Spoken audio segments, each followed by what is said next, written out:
can't get enough of us. So why not just listen? My name is Julia Chang and my co-host here is Yvonne Kuo.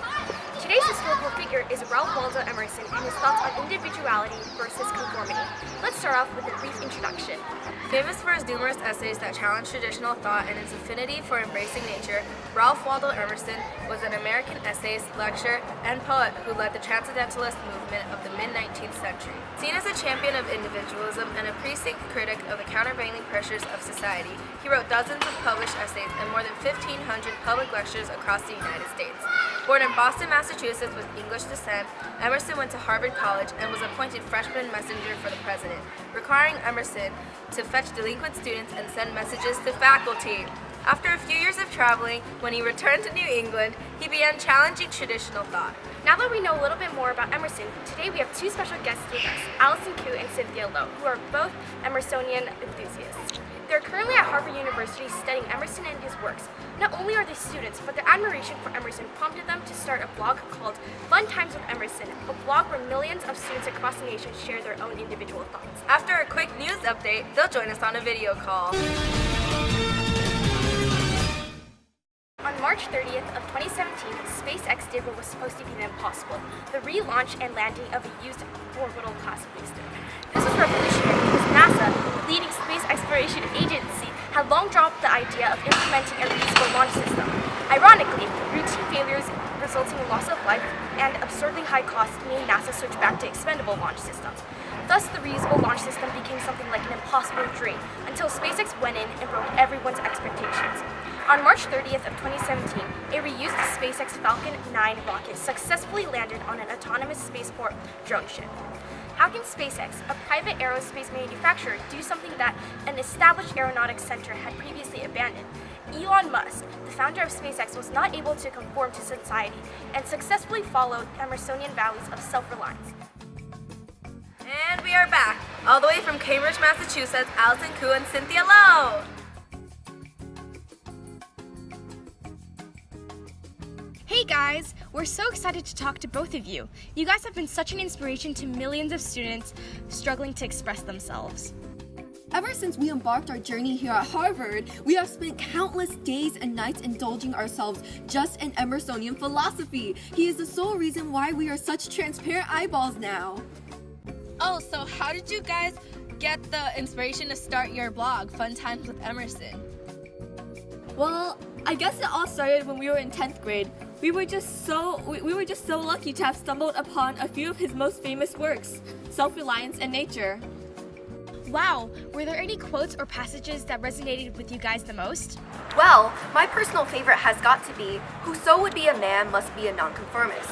He who would gather immortal palms must not be hindered by the name of goodness, but must explore it if it be goodness. Nothing is at last sacred but the integrity of your own mind. Absolve you to yourself, and you shall have the suffrage of the world." Cool, can you guys tell us a bit more about the quote? Of course. Well, in the passage, there is considerable emphasis on a didactic tone. A person who sets out to gather immortal palms is someone who aims at doing deeds or making discoveries that are worthy of great spiritual rejoicing. In order to achieve a deed, a person must stand firmly with their beliefs and not be swayed by the opinions of others. In addition, specific diction such as goodness and sacred suggest a notion of purity, but has the opposite effect in the context in which they were used. Emerson does not want people to think that good things are good because other people think they are good. Emerson simply wants people to find out why something is good instead. In the line, "Nothing is at last sacred but the integrity of your own mind," he is illustrating his theme that the individuality of a person is directly related to the strength of their mind. Lastly, the world is personified in the passage because it is able to provide suffrage, but it simply means worldly recognition in that context.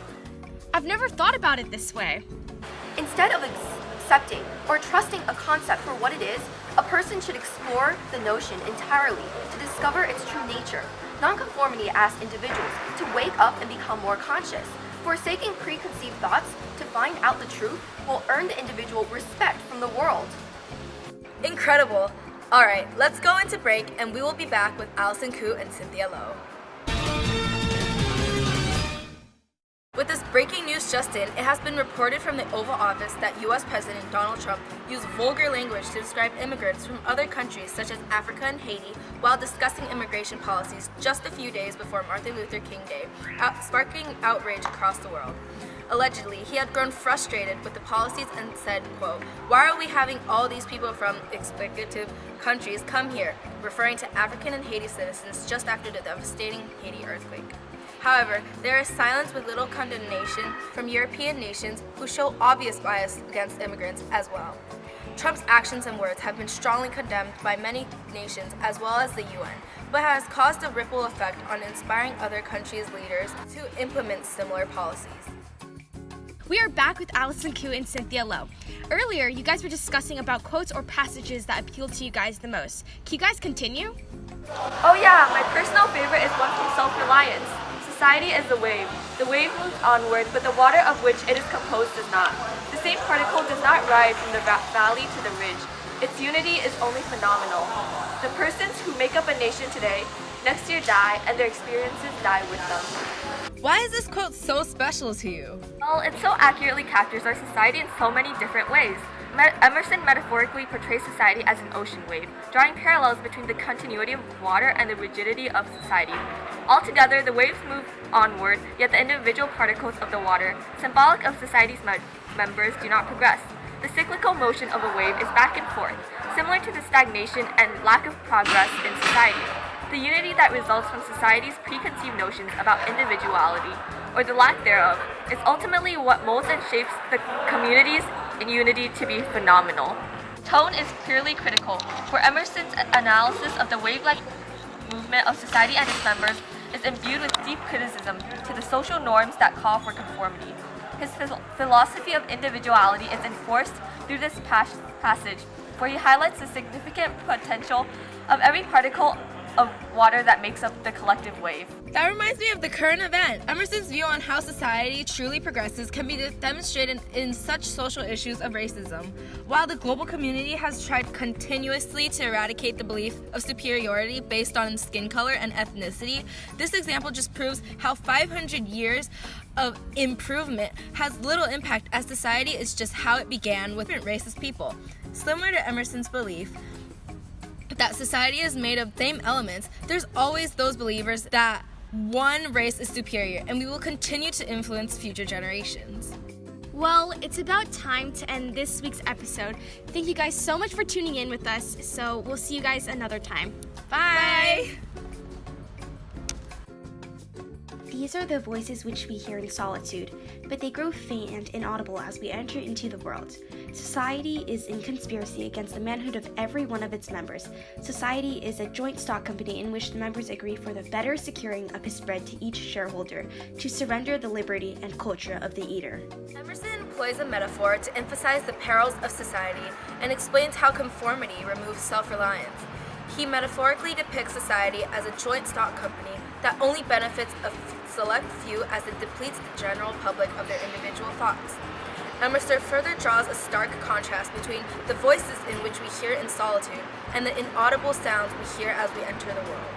When each individual enters society, they are often forced to surrender their liberty and culture of the eater, meaning the society restricts one's freedom of thought by enforcing social norms and standards. Emerson uses an introspective tone where he examines how individuality has been stolen by the confines of society. The significance of Emerson's words fully exemplify how people willingly surrender their freedom of thought and their individual identity in order to secure their social status and position in society. Well, that wraps up our unit on Emersonian philosophies and self-reliance. Remember, folks, self-reliant today, self-reliant tomorrow! And if you can't get enough of us, then tune back in tomorrow for a new session on Henry David Thoreau, because you will thoroughly enjoy it. See ya!